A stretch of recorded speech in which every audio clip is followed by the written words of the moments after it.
কি কি কাজ করলে কোরবানি অর্থহীন হয়ে যেতে পারে? কোরবানি অর্থহীন হয়ে যাওয়ার জন্য সবচেয়ে বড় যে কাজটি হতে পারে সেটা হলো লৌকিকতার কারণে বা আল্লাহর সন্তুষ্টি অর্জন ছাড়া অন্য কোনো কারণে যদি কোরবানি হয়, তাহলে সেই কোরবানিটা অর্থহীন হয়ে যেতে পারে। কোরবানিটার সওয়াব পাওয়া থেকে আমরা বঞ্চিত হতে পারি। আল্লাহর কাছে এর কোনো বিনিময় আমাদের নাও থাকতে পারে যদি আমাদের ইখলাস না থাকে। কোরবানিতে ইখলাস খুব কমই থাকে। কোরবানিকে ঘিরে যদি আপনি বলেন সবচেয়ে বড় সতর্ক থাকার জায়গাটা কোনটা, তো আমি বলবো নিয়তকে খালিস করা। অন্য অনেক ইবাদত আছে, নামাজের ক্ষেত্রে আমরা আল্লাহর জন্য নামাজ পড়ি, সেখানে আসলে ইখলাসের অভাব এত বেশি থাকে না। কোরবানির মধ্যে ইখলাসের অভাব যত বেশি থাকে। মূলত কোরবানি এমন একটা ইবাদত যেখানে আল্লাহর উদ্দেশ্যে আমি পশু জবাই করছি, আবার পশুর গোশতটা আমার ঘরে তুলছি, অর্থাৎ ফিডব্যাকটা আমি পাচ্ছি। এরকম জায়গা যেখানে অর্থনৈতিক বা আর্থিক ইবাদত, সে আর্থিক ইবাদতের ফিডব্যাক বা উপকারিতা যদি আমরা নিজেরা পাই, সেখানে ইখলাস ধরে রাখাটা আসলে কঠিন হয়। কোরবানিটা সেরকম একটা ইবাদত। এই জন্য আমি কোরবানি কেন করছি এটা আগে ক্লিয়ার করতে হবে। আল্লাহ বলেছেন লা ইয়ানালাল্লাহু লুহুমুহা ওয়ালা দিমাউহা ওয়ালাকিন ইয়ানালুহু আত-তাকওয়া মিনকুম। কোরবানির পশুর গোশত, রক্ত কিছুই আল্লাহর কাছে যায় না। যেই চেতনা থেকে, যেই তাকওয়ার সুপ্ত চেতনা থেকে আমরা কোরবানি করি, সেটা আল্লাহর কাছে ঠিকই যায়। সো ইখলাসটা এনশিওর করতে হবে, না হলে কোরবানি অর্থহীন হয়ে যেতে পারে। অনেকে আছেন প্রতি বছর কোরবানি করি, এবছর যদি না করি ছেলেমেয়েরা কার মুখের দিকে চেয়ে থাকবে? তাহলে এটা সামাজিক মর্যাদা রক্ষার কোরবানি হলো, আল্লাহর উদ্দেশ্যে না। অনেকে হয়তো মনে করেন যে আমরা প্রতি বছর গরু কোরবানি দেই, এবছর টাকা নাই, ধার করে হলেও দিতে হবে। কেন? কারণ আমাদের মুখ থাকবে না, মান সম্মান থাকবে না যদি ছাগল দেই। মানুষ মনে করবে গরিব হয়ে গেছি। এই যে মানুষ কি মনে করবে সেই চিন্তা থেকে আমি গরু কোরবানি করলাম, অর্থহীন হয়ে যেতে পারে কোরবানি। ঠিক একইভাবে নতুন আত্মীয় হয়েছে, অন্যান্যবার কোরবানি করি বা না করি, এবার তো করতেই হবে। মেয়ে বিয়ে দিয়েছি, বিয়ের বাড়ির মেহমানরা আসবে, তারা জানবে, এবার কোরবানি না দিলে তো মুখ থাকে না। কোরবানি আমার উপরে আবশ্যক হয় না, তারপরে আমি কোরবানি করতেছি কেন? ব্যয়কে দেখানোর জন্য। ইখলাস নষ্ট হয়ে গেল। অনেকে আছেন যে কোরবানির মূল উদ্দেশ্য হলো ফ্রেশ গোশত সংগ্রহ করা, এই সামাজিক মর্যাদা ইত্যাদি, এগুলোর কারণে কোরবানি সবচেয়ে বেশি অর্থহীন হয়ে যায়। এই জন্য কোরবানিকে সবচেয়ে বেশি আমাদের রিয়া বা লৌকিকতা থেকে মুক্ত রাখার চেষ্টা করতে হবে। আল্লাহ আমাদের তৌফিক দান করুন। দ্বিতীয়ত, হারাম অর্থ দিয়ে যদি কোরবানি করেন তাহলে সেটা অর্থহীন হয়ে যেতে পারে। আপনি দেখবেন কোরবানির ইবাদতটাতে এক অদ্ভুত দৃশ্য আমাদের দেশে দেখা যায়। যারা যত বেশি প্র্যাকটিসিং, তাদের কোরবানির পশুর সাইজ সাধারণত তত কম থাকে। আর যারা যত বেশি নামাজ কালাম কম পড়ে, ইসলাম থেকে যত দূরে, তাদের কোরবানির পশুর সাইজ তুলনামূলকভাবে তত বড় হয়। অদ্ভুত না ব্যাপারটা? আপনি ঢাকা শহরে ঘুরে ঘুরে দেখবেন যে গুলশান, ধানমন্ডি, বনানী, বড়লোকদের এরিয়াগুলোতে এক একজনের গ্যারেজের ভিতরে আপনার বিভিন্ন নামের গরু, কালাচান, সুলতান, ধলাচান, লালচান, এক একটা গরু 3 লাখ, 4 লাখ, 5 লাখ, 7 লাখ, 10 লাখ টাকা দামের 2-3টা গরু। হয়তো অনেক এলাকা আছে যে একটা পাড়া মহল্লাতেও এত টাকা খরচ করে সবাই কোরবানি করার সুযোগ হয় না। যাই দেখেন ওই বাড়িতে যারা থাকে তাদের নামাজ নাই, কালাম নাই, ইবাদত নাই, বন্দেগী নাই। কোরবানি বেলায় মাশাআল্লাহ 4টা-5টা আছে, কারণ এটাতে বেটাগিরি জাহির করা যায়। আর যদি নির্বাচন সামনে থাকে তাহলে তো কোনো কথাই নেই। তাহলে এবার 10টা গরু, 20টা গরু, 30টা গরু। তো এগুলো বেশিরভাগ ক্ষেত্রে হারাম উপার্জন থেকে হয়, বিশেষ করে যাদের মধ্যে আল্লাহর ভয় না থাকে। তো হারাম উপার্জন থেকে যদি কোরবানির পশু করা হয়, জবাই করা হয়, বা ওই যে লৌকিকতার কারণে মানুষ দেখানোর জন্য, বাহবা পাওয়ার জন্য যদি কোরবানি হয়, তাহলে সেই কোরবানি কি হয়ে যাবে? অর্থহীন হয়ে যেতে পারে। তৃতীয়ত যে বিষয়টা আমাদের খেয়াল করা দরকার সেটা হলো কোরবানির পশুর জবাই করে তার গোশত খাওয়া আল্লাহ তাআলা আমাদের জন্য হালাল করেছেন, কিন্তু এর মানে এই না যে পশুর প্রতি কোনো অমানবিক আচরণ করা যাবে। পশুর প্রতি অমানবিক আচরণ করলেও কোরবানি অর্থহীন হয়ে যেতে পারে। এখন বলতে পারেন পশুর প্রতি কেউ কেউ অমানবিক আচরণ করে? উত্তর হলো হ্যাঁ, করে। কিভাবে করে? অনেকে আছেন পশু কিনে আনার পর যথাযথভাবে যত্ন আত্তি করে না, নিয়মতান্ত্রিক ভাবে খাওয়ায় না। কারণ জবাই করে ফেলবো, দরকার কি খাওয়ানোর? আপনি 1 সপ্তাহ আগে 5 দিন আগে বাজার থেকে পশু কিনে আনছেন, এটা ঠিক মতো খাওয়াইলেন না, যেখানে তার কষ্ট হয়, মশা টশা আছে যেখানে সেখানে তারে বেঁধে রাখলেন। মিনিমাম যত্ন আত্মি যতটুকু দরকার, পশু হলেও তার ভিতরে প্রাণ আছে, সে প্রাণী, সো প্রাণী হিসাবে তাকে যতটুকু যত্ন করা দরকার সেটা না করে জবাইতে করে ফেলবো, দরকার কি আর কেয়ার করা, তাকে আপনি অহেতুক কষ্ট দিলেন, তাহলে এটা আপনার কোরবানিকে অর্থহীন করতে পারে। নবী সাল্লাল্লাহু আলাইহি ওয়াসাল্লাম বলেছেন, ইন্নাল্লাহা কাতাবাল ইহসানা আলা কুল্লি শাই, আল্লাহ প্রত্যেকটা বস্তুর প্রতি ইহসান করা, অনুগ্রহ করাকে আবশ্যক করে দিয়েছেন, ফরজ করে দিয়েছেন।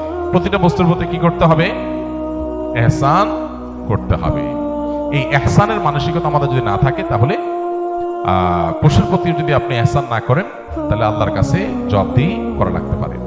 আমরা যারা পশু কিনে আনি, নিজেরা জবাই করি, জবাই করার সময় কিছু অমানবিক আচরণ হয়। যেমন দেখা যায় জবাই করার পর কসাইরা বিশেষ করে চাকু দিয়ে গলায় খোঁচায়।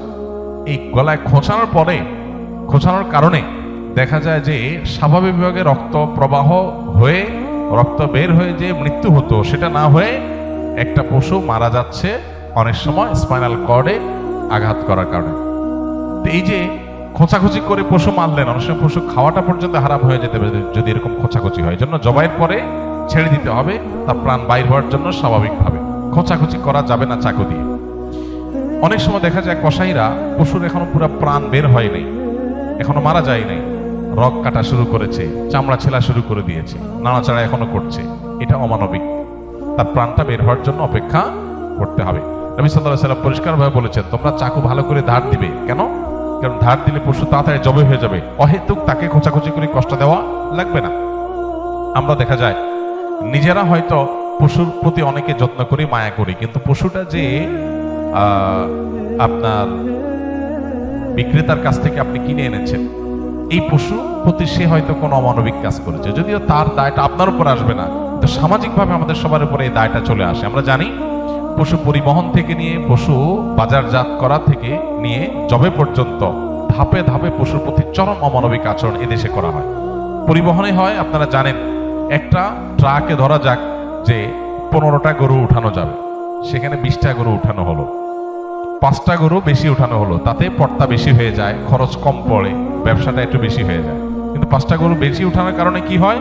ওই পশু যেগুলোকে উঠানো হয়েছে সেগুলোকে এমন গাদাগাদি করে দাঁড় করানো হয় যে তাদের গায়ে, শরীরে রীতিমতো ঘা হয়ে যায়, এবং মাঝখান দিয়ে এমন ভাবে বাঁশ বেঁধে দেওয়া হয় যাতে কোনোভাবে বসতে না পারে। 10 ঘন্টা, 15 ঘন্টা, 20 ঘন্টা পর্যন্ত অনেক সময় সিরিয়ালে জ্যামে ট্রাকগুলো, পিকআপগুলো আটকা পড়ে থাকে, এবং 20 ঘন্টা ধরে তাদেরকে এভাবে এমন ভাবে বাঁশ বেঁধে দেওয়া হয় যাতে করে কোনোভাবে বসতে না পারে।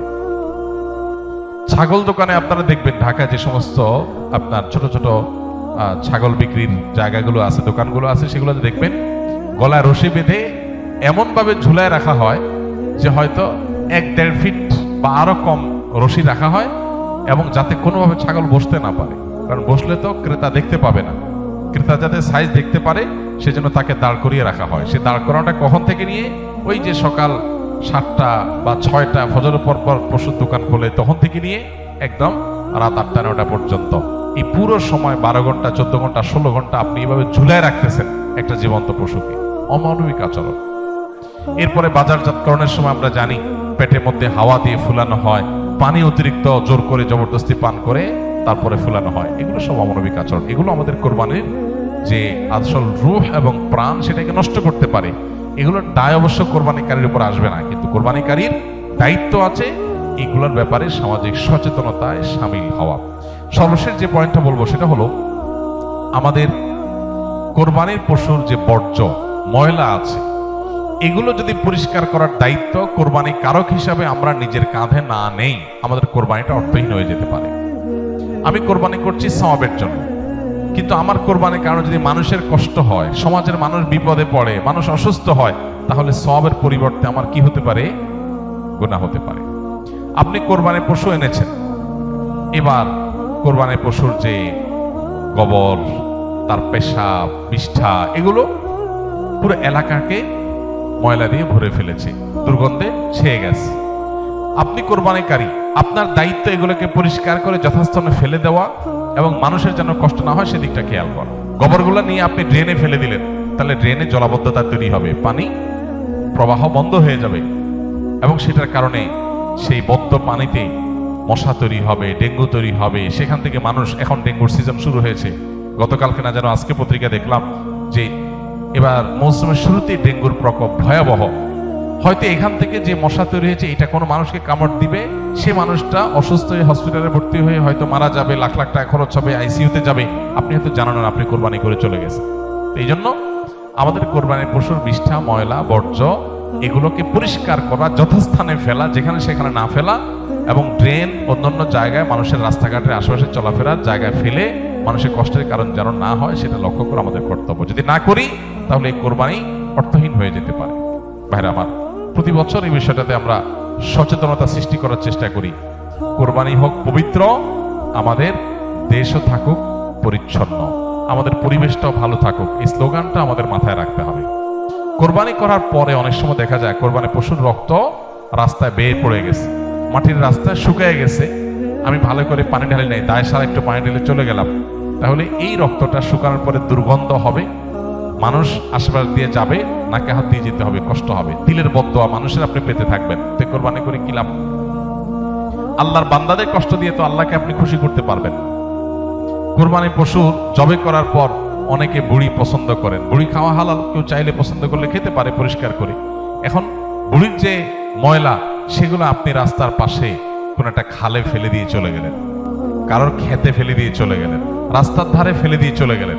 এবার 1 সপ্তাহ, 10 দিন, 15 দিন, 20 দিন, অনেক সময় 1 মাস বা আরো বেশি সময় পর্যন্ত এগুলোর গন্ধে আশেপাশে মানুষ বসবাস করা কঠিন হয়, পথচারীদের কষ্ট হয়। তো এগুলো সবগুলোই কিন্তু আমাদের কোরবানিকে অর্থহীন করে ফেলতে পারে। অতএব আমাদের উচিত হবে যে আমাদের কোরবানির পশু ময়লা, বর্জ্য এগুলোকে গর্তে ফেলে দিয়ে মাটি চাপা দিয়ে সুন্দর করে সেটাকে দাফন করে দেওয়া, যাতে কোনোভাবে মানুষের কষ্টের কারণ না হয়। আল্লাহ রাব্বুল আলামিন আল্লাহকে সন্তুষ্ট করার মতো করে কোরবানি আমাদেরকে নিবেদন করার তৌফিক দান করুন। কোরবানি যেখানে ত্যাগের কথা বলে, সেখানে যদি আমরা মানুষকে কষ্ট দেই তাহলে এটা সওয়াবের পরিবর্তে কোনো কোনো ক্ষেত্রে গুনাহের কারণ হতে পারে।